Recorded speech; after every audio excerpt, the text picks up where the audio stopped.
A reading from the Holy Gospel according to St. Luke, chapter 9, verses 1 to 6. Passage taken from the Message version of the Bible. Jesus now called the 12 and gave them authority and power to deal with all the demons and cure diseases. He commissioned them to preach the news of God's kingdom and heal the sick.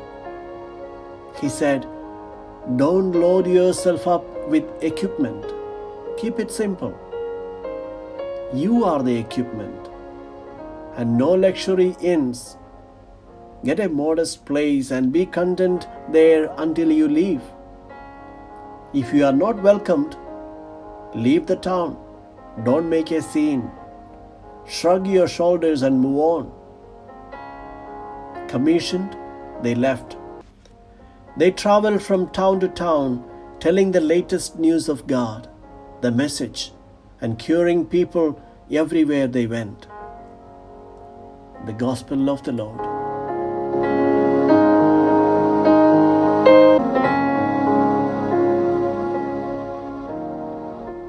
Reflections on the Gospel according to St. Luke, chapter 9, verses 1 to 6. We read from chapter 9 of the Gospel of Luke today, with Jesus sending his chosen 12 on their mission. A pile of wood does not create a fire if there are no flames. In the same way, no matter how many Christians gather together, there is no church if there is no mission. Jesus gathered the 12 disciples around him not for protection, nor for a pleasant company. Following Jesus is with a purpose of mission to the world. Jesus entrusted the 12 with the tasks which were beyond their skills. An employer hires an employee for the skills he has. The employer gives him tasks that are within his ability to fulfill. But that wasn't the case with Jesus. But fortunately, Jesus was employing these 12 for a work which was well beyond their existing skills, work they were not capable of doing. Imagine if the salvation of the world depended on the ability and talents of us, Christians, or the other Christians we have known, then pity the state of this world. But Christian mission is not about our hard work, our learning, our talents, our programs. Rather, it is about the power of God at work. And Jesus promised his disciples that power.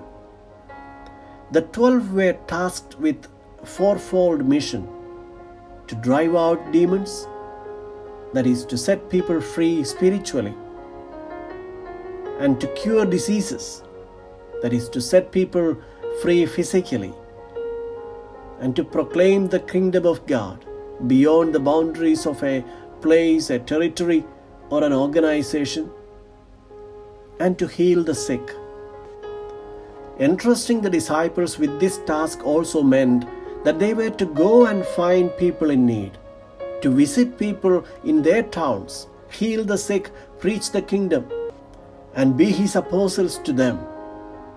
The power was given to them not to sit down on the nearest rock and invite anyone who wanted to hear what they had to say to come and sit at their feet. This is the message that we have to carry home today. The mission entrusted to us today is to go out. Do not stay put, but to go out in search of people who are in need of physical, spiritual healing, freedom from the bondages of sinful habits, behaviors, and attitudes. Waiting for people to find their way to us is not a model Jesus either practiced or taught. How far will we be able to carry out this task? Because Jesus also commands, "Take nothing for the journey." A wrong question to ask. He wants us to trust in his providence. The one who entrusted us with the mission also has given us the power to do the task. Do not doubt His powers.